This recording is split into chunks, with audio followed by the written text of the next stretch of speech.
საბა და ბექა კემულარიები და კესო გაფრინდაშვილი. გთხოვთ შეეგებოთ კემულარიები ჩვენ შოუში.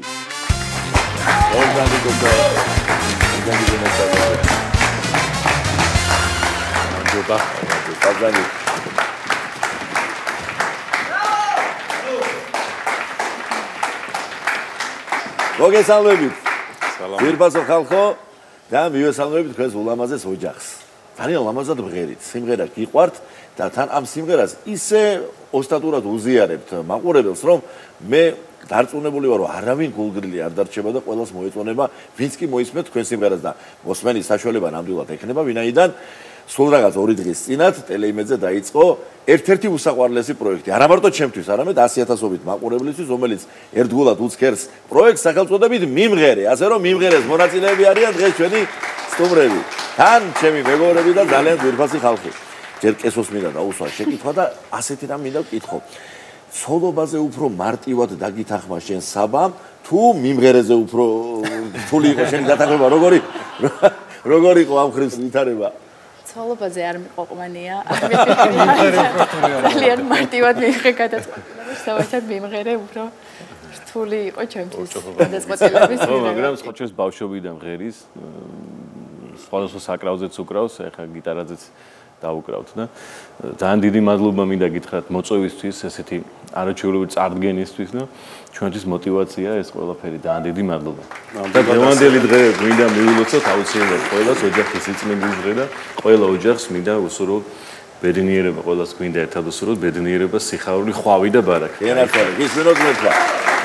დარწმუნებული ვარ, ესაუბროთ თქვენს დამოსვლას დიდი სიმპათიით შეხვდება მაყურებელი. ახლა ბიჭებს ვკითხავ. თქვენ ახლა ღერით წამყვან ანსამბლებში. ხო, სხვადასხვაის გია დავითიერმა მითხრა და არ შემიძლია არ თქვა, რომ ცალკე ახსენე, რომ კესო არისო, ანსამბლ ალილოს რძალიო და ძალიან მოეფერა და გადმოგეცი ჩემომაყურა. რა შეიძლება თქვენ შენ ალილოს სოლისტი ბრძანდები, ბექა არის კიდევ ერთი სასახელო ანსამბლის რუსთავის სოლისტი, თან კვარტეტ რანინას წევრია და მოკლედ თქვენი საქმიანობა არის პროფესიულად დაკავშირებული სასიმღერო ხელოვნებასთან.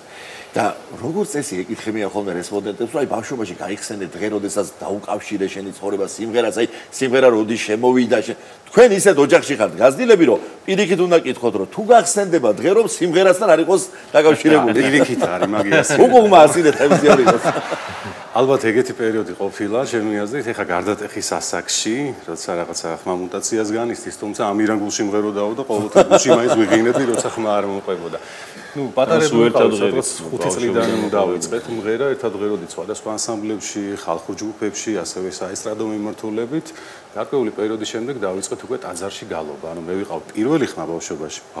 პირველი ხმა და ჩამოგვედი ასეთი ბანია გას ფანტასტიკური. მეორე ხმას მოკლედ და ესე ჩამოგვეითდით, მე ჩამოვედით ბანებში და სადღაც 13-14 წლიდან უკვე ბანები ვართ და ესე ღერით სხვადასხვა ანსამბლებში და ახსენეთ თქვენ უკვე აი ეს ჩვენი ბოლო ასე ვთქვათ ასპარეზი მოვაწევების დღევანდელი უკვე. მე პირველი რაც მახსენდება და თან მოყოლით გადაცემით, კარგად 3 წლის ვიყავი და ესე კარგად არ მახსოვს, ბაბუა ჩემს უსწავლებია ჩემს ჯუჟუნაწვი პირველად აი 3 წლის ასაკში რა და იქიდან მოყოლებული მოკლედ მე და ჩემი ძმა როგორც ახსენე, სულ ერთად ვიყავით, აი სულ ერთად მოვდიოდით და ეს ოჯახური ტრადიციაა პრინციპში, იმიტომ რომ ბედნიერება როცა ძმებს ერთად შეგიძლიათ მღერა ეს ცალკე ბედნიერება. ბებია და ბაბუაც მღეროდნენ, მათ შორის ჩვენი უფრო იქით წინაპრებში რო წავიდეთ, ჩვენ ერთი დიდი ბებია ყავდა თელაველი კახელი და კოტე შევუკაშვილი, მისი ძმა მღეროდა თელავის გუნდში სხვათა შორის. ასევე ჩვენი ბებია და ბაბა მღეროდნენ ანსამბლ ჩელაში, ბებია იყო გპ-ის კაპელის სოლისტი.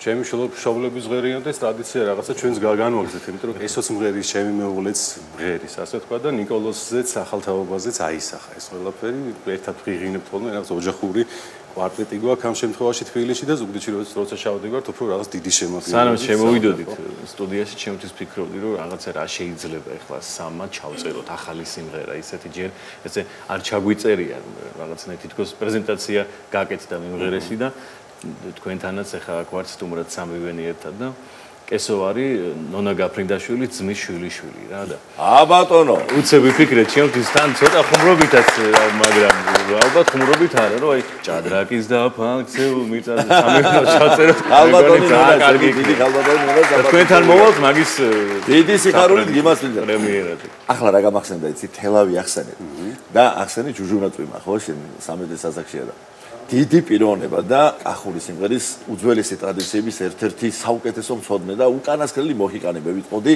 ძველი თაობის მომღერლებისა ანდრო სიმაშვილი ანდრო პაპას უწოდებდნენ თქვენ იცნობთ მას სიყვარულით მან მომიყვა ერთხელ გადაცემაში რომ მისი ბიძა იყო ესეც საოჯახო ტრადიციებს უკავშირდება ცნობილი მომღერალი იშვიათი ხმის პატრონი აბრია სიმაშვილი სახელად აბრია ერქვა და კახეთს არ იყო ეს კაცი გაცდენილი ესე იგი უყარდა თავისი კუთხე თავის სოფელი და ოღონდ იქ ყოფილიყო და მიუხედავად იმისა რომ ბევრი ქონდა იმ პერიოდში მოწვევა ანსამბლი ფეხს არ ადგამდა არსად გიჟდებოდა მარტო კახურ სიმღერაზე და ერთხელ მოისმინაო თვითონ როგორც უწოდებდა ქალაქური სიმღერა ეს ჟუჟუნაწვიმა მოეწონა საოცრად მაგრამ ისიც კი თავისებურად მოაკახურავდა როგორ ღეროდა ვიცი და მეთქი როგორ მეთქი ანდრო პაპა როგორ დაესევო პატარა წვიმა მოვიდა დიდი მინდორი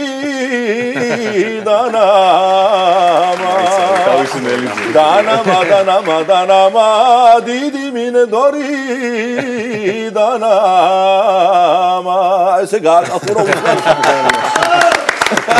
დამახსენდა ეგეროთი თელავი და ჯუჯუნა პოლიკარპე ხუბულავა ვახსენოთ ანდრო პაპასთან ერთად პოლიკარპე ხუბულავა ქონდა ჩვენ ბედნიერება რომ თქვენ ქონდათ მასთან მისგან გვესწავლა რამოდენიმე მეგრული სიმღერა სულ პატარები ვიყავით აი ვახსენე რომ ჯერ კიდე პირველ ხმასუმღეროდი ის პერიოდია ისევ და დედას დავყავდით სხვათა შორის ანსამბლ ოდოიას რეპეტიტორი იყო მასტერკლასებს უტარებდა ხშირად რეპეტიციებს უტარებდა და ჩვენც ვესწრებოდით ხოლმე და ვსწავლობდით არა მხოლოდ პირველ ხმას არამედ სხვა ხმებსაც ყველა ხმას დაგვარად სამივე და რაღაც არქივივით აქვს სახ შენახული გვაქვს ტექსტები მეგრული და ნოტები ასე ვთქვათ ის რაც გადმოგცა ბატონო პოლიკარპემ და ასევე მე მქონდა იმის ბედნიერება რომ ჩავედი ვიდეოკამერის სპეციალურად და გადავიღე რამდენიმე სიმღერა მის შესრულებით თან რა ფენომენი ქონდა რომ თუ პირველივე რეპეტიციაზე ვერ ისწავლიდი მეორე რეპეტიციაზე უკვე სხვა ვარიანტს ღეროდა ის პირველ ვარიანტს არის მეორე და მომღერალი და ლოტყარი და ამხელა მოამაგე მეგრული სიმღერის და კიდევ ერთხელ დიდი პატივისცემა პოლიკარპე ხუბულავა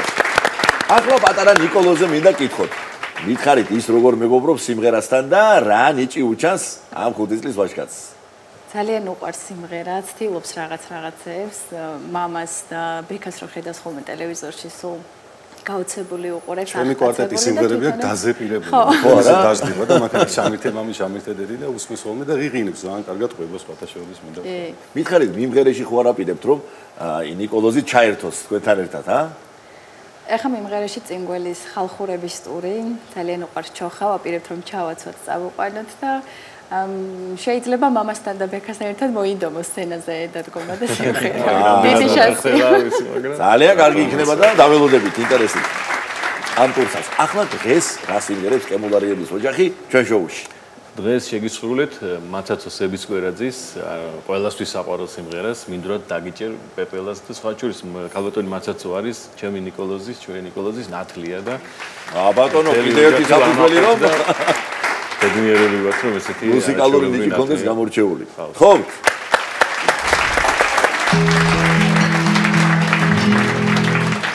მინდვრად დაგიჭერ პეპელას თუ გამოდგება მარაო ჩამოგაფარებს სახელზე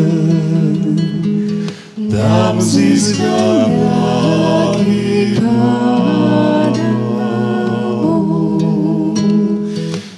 მიშრილ გვეჭერთხელ გაკოცებადენია თუ ერთხელ კოცმა გმარაონია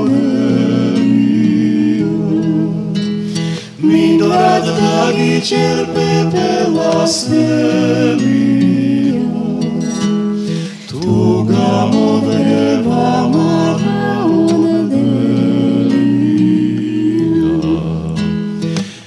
იცოდე ყველა ასაკში გული რომ მხოლოდ გულია და სიყვარულთან თამაში სასტიკა დაკრძალულია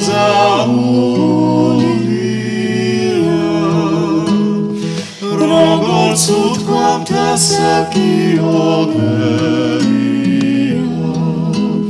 სიყვარულმა არ იცოლებია და სიყვარულთან თამაშიდელია სასტიკა დაკრძალულია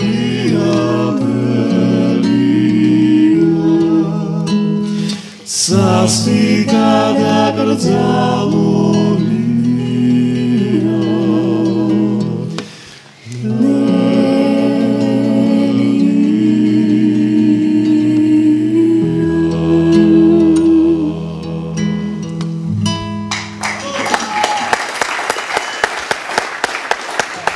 ძალიან დიდი მადლობა მინდა გითხრათ სტუმრობისთვის. ყველაფერი საუკეთესო მინდა ვუსურვოთ თქვენს ულამაზეს ოჯახს. ჩვენი სტუმრები იყვნენ კემულარიები. უღრესი მადლობა მათ სტუმრობისთვის.